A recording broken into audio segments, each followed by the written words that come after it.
Some viewers may find the following video disturbing. Viewer discretion is advised.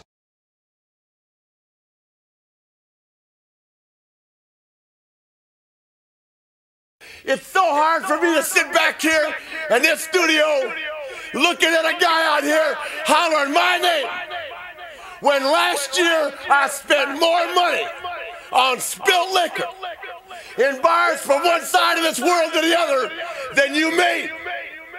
You're talking to the Rolex wearing, diamond ring wearing, kiss stealing, woo, wheeling dealing, limousine riding, you ain't about that life, son of a gun, and I'm having a hard time. People see that niggas ain't about that life, ain't about that life. You ain't about that life, ain't about that life, ain't about that life. You ain't about that life, ain't about that life, ain't about that life. You ain't about that life, ain't about that life, ain't about that life. It's dream team.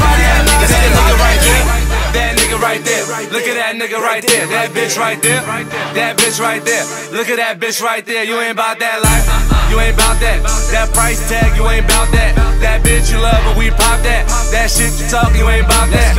Don't get caught in that trap, niggas ain't about that action. You can keep your chain, my niggas don't want that blast.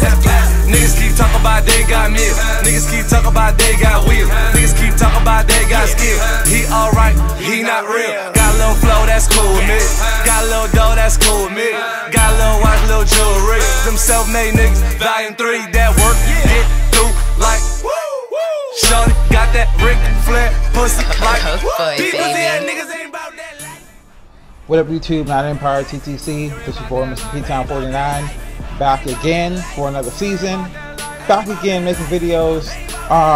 We got the Carolina Pussycat Panthers this week, and to be honest, we couldn't start off better with a equally matched opponent. Not equally matched, but I feel like we match up well with the Carolina Panthers.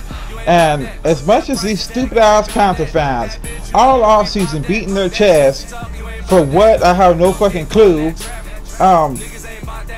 acting like they're world beaters coming into this season, knowing damn well that they weren't shit last year. I mean, let Panther Beast tell it. He caught himself trying to clown my team for finishing last in the NFC West, but his stupid ass not noticing before he decided to type in the comment section that his team also finished last in the NFC South with a 6-10 record. So yeah, nice going there, dumbass. And speaking on Panther Beast, staying on topic, you Panther fans should have told this young ass moron not to even make a vid this week, because he did you guys a major disservice by calming up. You know, you could tell he was nervous because he was all over the place in his fucking video. He's gonna say, oh, I know Cam is gonna start out rusty and our secondary is trash.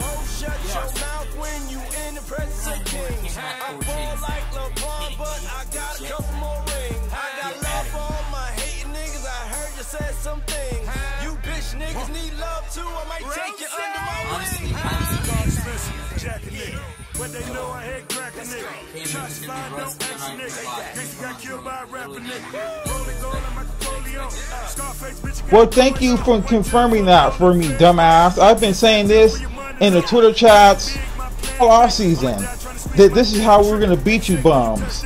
Cam Newton has only completed 2 passes in the preseason, and other than that, he's been out with an injured shoulder. So how do you think that's gonna fare with you guys coming in to Levi Stadium this Sunday? You really think Cam Newton is gonna hit the field rolling on all cylinders, knowing that he hasn't developed that much chemistry with his weapons? And going back to last season, Cam Newton had the option of running the zone read and not read option shit, and he was still an inaccurate quarterback. Now you go into this season and they're trying to make him more of a pocket passer. And it's not just me saying it, man. It's been experts all around ESPN, on Twitter. It's been saying the same thing. And if you don't believe me, here's the proof, man. Here's the issue that I look at with Carolina.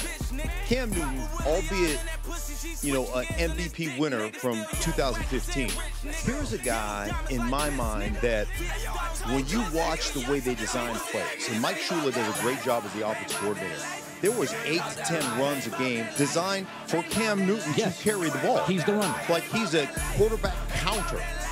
Unsustainable. You can't. They transitioned a little bit into more pro-style offense last year, and he completed 52% of his passes.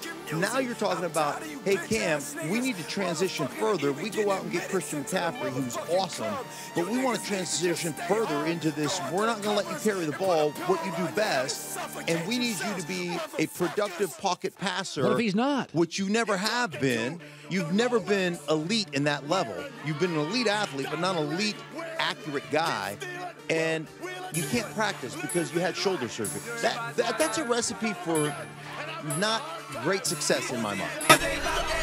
So as much as you guys like to talk shit on our quarterback, at least our quarterback can put up higher than a 52% completion percentage. He was at 67 last year, and that's in Chicago with trash-ass receivers. I don't think the kid they drafted out of West Virginia even started last year. Now, let's get to your offensive line. And I don't care about how many other Pro Bowlers you have on your line. The only position that matters to me is who's guarding your quarterback's blind side. And that's Matt Khalil. And he was one of the sorriest offensive linemen, left tackles in the NFL last year.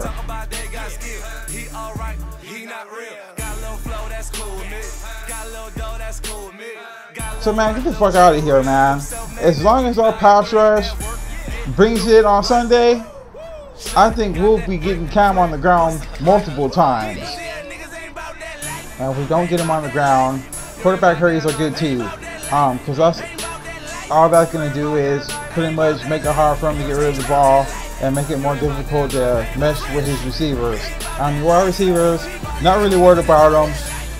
Devin Funchess is a below average wide receiver. They're both tall and slow and not great route runners, and they have questionable hands. So that's like 3 negatives going against them right there.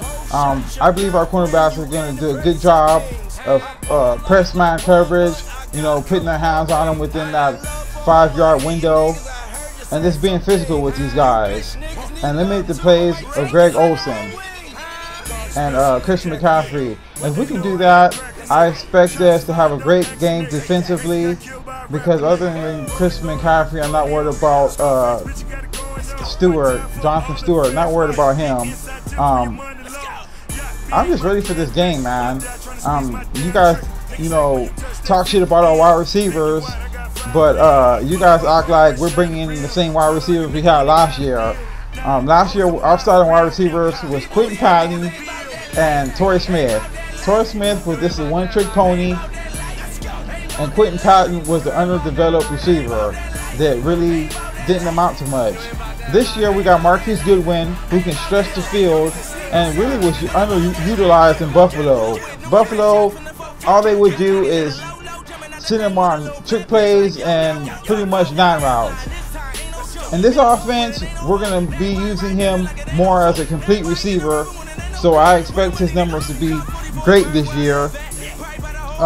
Pierre Garçon, he was one of the top most reliable wide receivers last year, especially on 3rd down.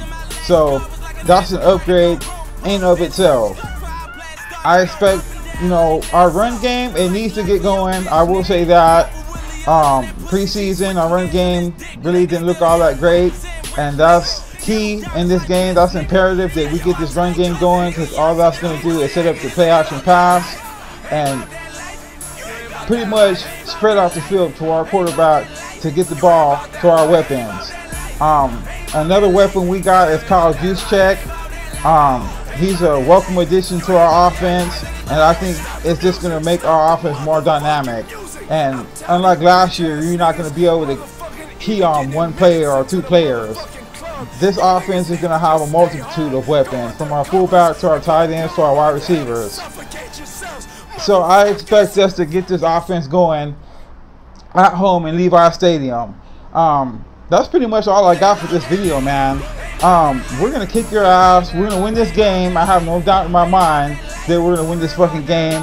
And after this game, feel free to, you know, 8 Comatose and fucking CPG, call the depression suicide helpline after this fucking game, because you're gonna be some depressed motherfuckers after this fucking L.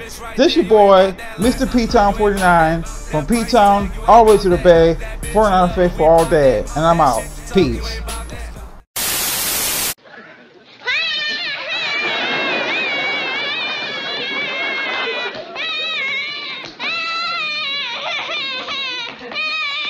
What are you doing now?